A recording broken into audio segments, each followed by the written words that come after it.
ശരി അപ്പൊ ആരോപണം ഇല്ലാന്നുണ്ടെങ്കിൽ അവരെന്തുകൊണ്ട് ആ സമരം നിർത്തിപ്പോയി എന്നുള്ള കാര്യം അവർ പറയണം. CPM-നെ പോലെ ഒരു പാർട്ടിയെ സംബന്ധിച്ചിടത്തോളം, ഒരുപാട് സമരങ്ങൾ കേരളത്തിൽ ചെയ്ത ചരിത്രമുള്ള ഒരു പാർട്ടിയെ സംബന്ധിച്ചിടത്തോളം, അവര് ഇത്രയധികം കോലാഹലങ്ങളും സന്നാഹങ്ങളുമായിട്ട് വന്നതിന് ശേഷം ഇവിടുന്ന് പിന്തിരിഞ്ഞു പോകണമെന്നുണ്ടെങ്കിൽ എന്തായിരുന്നു ഡീൽ എന്നുള്ള കാര്യം അവർ പറയണം. അപ്പൊ കാസർഗോഡ് മുതലുള്ള പ്രവർത്തനം അങ്ങോട്ടേക്ക് വരുന്ന എന്താണ് 1,00,000-ഓളം ആളുകൾ, അല്ലെങ്കിൽ ഏറ്റവും ചുരുങ്ങി 50,000 ആളുകളെങ്കിലും ആ സെക്രട്ടറിയുടെ ആ പരിസരത്ത് മാത്രമായി നിൽക്കുന്നു. ഒരുപക്ഷെ പാർട്ടി നേതൃത്വം തിരിച്ചറിയുന്നുണ്ട് ഇത് പിടിവിട്ടു പോകുമോ എന്ന ഒരു തോന്നലിൽ സമരം അവസാനിപ്പിച്ചേക്കാം എന്നൊരു ചർച്ചയ്ക്ക് ഇനിഷ്യേറ്റീവ് CPM തന്നെ എടുത്താണെങ്കിൽ അതൊരു തെറ്റ് കാണാനുണ്ടോ ശ്രീ യുവരാജ് ഗോകുൽ? ഹാഷ്മി, ഇതിനകത്ത് BJP ഉന്നയിച്ച ആരോപണത്തെ സാധൂകരിക്കുന്ന തലത്തിലാണ് ഇവിടെ സംസാരിച്ച 3 പേരും സംസാരിച്ചിരിക്കുന്നത്.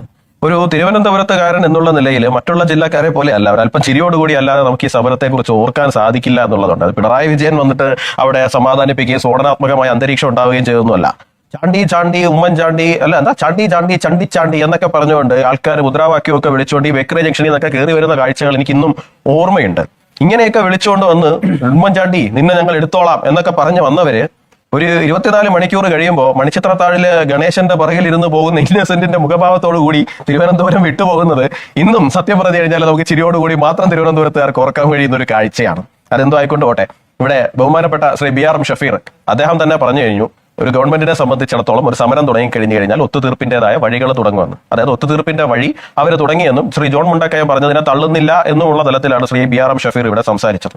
അതുപോലെ തന്നെ ശ്രീ ജയ്ക്ക് അദ്ദേഹവും പറയുന്നുണ്ട്, സമരത്തിന് ഞങ്ങൾ പല മുദ്രാവാക്യങ്ങളും വെക്കും. അദ്ദേഹം വളരെ കാവ്യാത്മകമായ ഭാഷയിൽ റോൾ സുഗത അത് ഇതെന്നൊക്കെ പലതും പറഞ്ഞെങ്കിലും അദ്ദേഹം പറഞ്ഞു വെച്ച ഇത്രയേ ഉള്ളൂ, ഞങ്ങൾ അങ്ങനെ പല മുദ്രാവാക്യങ്ങളും ഒക്കെ പറയും, പക്ഷേ ഏറ്റവും അവസാനം എത്തുമ്പോഴേക്കും ഞങ്ങൾ കിട്ടുന്നതും വാങ്ങിക്കൊണ്ട് സമാധാനപ്പെട്ട് പിരിഞ്ഞു പോകും എന്നൊക്കെയാണ് അദ്ദേഹം ഉദ്ദേശിച്ചു വന്നത്. പിന്നെ ശ്രീ ജോൺ മുണ്ടക്കയം അദ്ദേഹം തന്നെ പറയുന്നുണ്ടായിരുന്നു, TP ചന്ദ്രശേഖരൻ ഹാഷ്മി ചോദിച്ച ചോദ്യത്തിന്റെ മറുപടിയായിട്ടാണ് അദ്ദേഹം പറഞ്ഞത്, TP ചന്ദ്രശേഖരൻ വധക്കേസിൽ എന്തെങ്കിലും ഒരു ഡീൽ നടന്നതോ കോംപ്രമൈസ് നടന്നതായിട്ടോ അങ്ങേക്ക് അറിയാമോ എന്ന് ചോദിച്ചാൽ അങ്ങനെയൊക്കെ അദ്ദേഹവും കേട്ടിട്ടുണ്ട് എന്നുള്ള തലത്തിൽ, അതിപ്പോ BJP ആരോപണം ഉന്നയിച്ചപ്പോഴല്ല മുമ്പ് തന്നെ അദ്ദേഹവും കേട്ടിട്ടുണ്ട് എന്നുള്ള തലത്തിലാണ് അദ്ദേഹവും മറുപടി പറയുന്നത്. BJP പറഞ്ഞത് ഇത്രയേ ഉള്ളൂ, അതായത് ഈ സമരം ഒരു പ്രഹസന സമരമായിരുന്നു. അവരൊരു സമരം തുടങ്ങി, ടോയ്ലറ്റുകളൊക്കെ പൂട്ടിയിട്ടു, ചില പ്രത്യേക തരത്തിലുള്ള സാഹചര്യങ്ങളും സമ്മർദ്ദങ്ങളും ഒക്കെ ഈ വന്നുകൂടിയ സഖാക്കൾക്ക് മേലുണ്ടായി. എങ്ങനെയെങ്കിലും ഈ സമരം ഒന്ന് നിർത്തിപ്പോയാൽ മതി എന്നുള്ള സഖാക്കൾ വന്നു.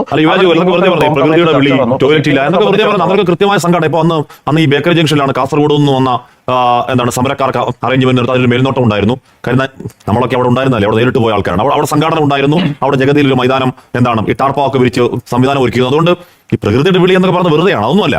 അതിനൊക്കെയുള്ള സംഘടന ചെയ്തിരുന്നു CPM. യുവരാജ് ഗോകുൽ, അപ്പൊ പ്രകൃതിയുടെ വിളി ഇല്ലാന്നുണ്ടെങ്കിൽ അവരെന്തുകൊണ്ട് അപ്പൊ ആരോപണം ഇല്ലാന്നുണ്ടെങ്കിൽ അവരെന്തുകൊണ്ട് ആ സമരം നിർത്തിപ്പോയി എന്നുള്ള കാര്യം അവർ പറയണം. CPM-നെ പോലെ ഒരു പാർട്ടിയെ സംബന്ധിച്ചിടത്തോളം, ഒരുപാട് സമരങ്ങൾ കേരളത്തിൽ ചെയ്ത ചരിത്രമുള്ള ഒരു പാർട്ടിയെ സംബന്ധിച്ചിടത്തോളം, അവര് ഇത്രയധികം കോലാഹലങ്ങളും സന്നാഹങ്ങളുമായിട്ട് വന്നതിന് ശേഷം ഇവിടുന്ന് പിന്തിരിഞ്ഞു പോകണമെന്നുണ്ടെങ്കിൽ എന്തായിരുന്നു ഡീൽ എന്നുള്ള കാര്യം അവർ പറയണം. ഒരു ജുഡീഷ്യൽ അന്വേഷണം എന്ന് പറയുന്ന വളരെ നിസ്സാരമായിട്ടുള്ള, കേരളം കേട്ട് തഴപ്പിച്ചിട്ടുള്ള ഏത് മന്ത്രിസഭ വന്നാലും ഏത് ആരോപണം വന്നാലും ഒരു ജുഡീഷ്യൽ അന്വേഷണം എന്ന് പറയുന്നത് ഒരു പ്രഹസനമായിട്ടുള്ള പല കാര്യങ്ങളുമായിട്ടാണ് പലപ്പോഴും നിലനിന്ന് നമ്മൾ കണ്ടിട്ടുള്ളത്. അപ്പൊ അത്തരത്തിലുള്ള ഒരു ചെറിയ ആവശ്യവും മാത്രവുമായിട്ട് CPM പിന്തിരിഞ്ഞു പോകില്ല എന്നുള്ളതാണ്. അതിനവർക്ക് കൃത്യമായിട്ടൊരു കോംപ്രമൈസ് ഡീൽ ഉണ്ടായിരുന്നു. ആ കോംപ്രമൈസ് ഡീൽ എന്ന് പറയുന്നത് TP ചന്ദ്രശേഖരൻ വധക്കേസിലെ യഥാർത്ഥ പ്രതികളെ രക്ഷിച്ചുകൊള്ളാം എന്നുള്ള ഡീലായിരുന്നോ? ആ കോംപ്രമൈസ് ആയിരുന്നോ? ഇതിന് മറുപടി പറയാൻ UDF-ഉം ബാധ്യസ്ഥമാണ്, LDF-ഉം ബാധ്യസ്ഥമാണ്. UDF-ൽ ഇരിക്കുന്ന KK രമ ഉൾപ്പെടെയുള്ളവർ, RMP ഉൾപ്പെടെയുള്ളവർ അവര് ബാധ്യസ്ഥരാണ്. കൃത്യമായിട്ടും ഈ വിവരം എന്തായിരുന്നു എന്നുള്ള കാര്യം പൊതുജന സമൂഹത്തിന്റെ മുമ്പിൽ പറയുവാനും വേണ്ടിയിട്ട്. അപ്പൊ ഇവിടെ നടന്നുകൊണ്ടിരിക്കുന്ന സമരങ്ങൾ കഴിഞ്ഞ 60-70 വർഷങ്ങളായിട്ട് കേരളത്തിൽ ഇപ്പോൾ കണ്ടുകൊണ്ടിരിക്കുന്ന സമരങ്ങളുടെ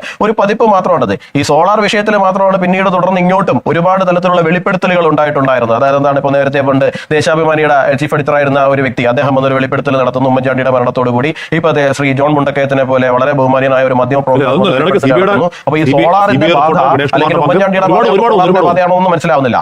ഒരുപാട് ഇപ്പൊ ഞാൻ പറഞ്ഞത് മാധവൻകുട്ടിയുടെ വെളിപ്പെടുത്തൽ സോളാർ കേസ് കഴിഞ്ഞ 10-11 വർഷമായിട്ട് അതിങ്ങനെ നിലനിന്നുകൊണ്ടേയിരിക്കുകയാണ്. അപ്പൊ അത് നിലനിന്നുകൊണ്ട് പോട്ടെ. അപ്പൊ ചോദിക്കാനുള്ള കാര്യം ഇത്രയേ ഉള്ളൂ, CPM എന്തായാലും ഒരു ചെറിയ സമരമല്ല, ഇത്രയും സന്നാഹത്തോടു കൂടി കൊണ്ടുവന്നിരിക്കുന്ന ഒരു സമരമാണ്. ആ സമരം ജുഡീഷ്യൽ അന്വേഷണം പോലെ വളരെ നിസ്സാരമായിട്ടുള്ള, നമ്മൾ കേട്ട് തഴമ്പിച്ച ഒരു ആവശ്യവുമായിട്ട് അല്ലെങ്കിൽ ആ ഒരു കാര്യം നേടിയെടുത്തുകൊണ്ട് ഇത് പിന്തിരിഞ്ഞു പോകാൻ വേണ്ടിയിട്ട് തയ്യാറാകുമോ ഇല്ലയോ എന്നുള്ളതാണ്. അപ്പൊ അവിടെ ഒരു ഡീൽ നടന്നിട്ടുണ്ട്. ആ ഡീൽ എന്താണ് എന്നുള്ള കാര്യമാണ് പൊതുജനത്തിന് അറിയേണ്ടത്. അത് പൊതുജനത്തിന് മുമ്പിൽ പറയാൻ വേണ്ടിയിട്ട് ഇവിടുത്തെ UDF-ഉം ബാധ്യസ്ഥരാണ്, LDF-ഉം ബാധ്യസ്ഥരാണ്.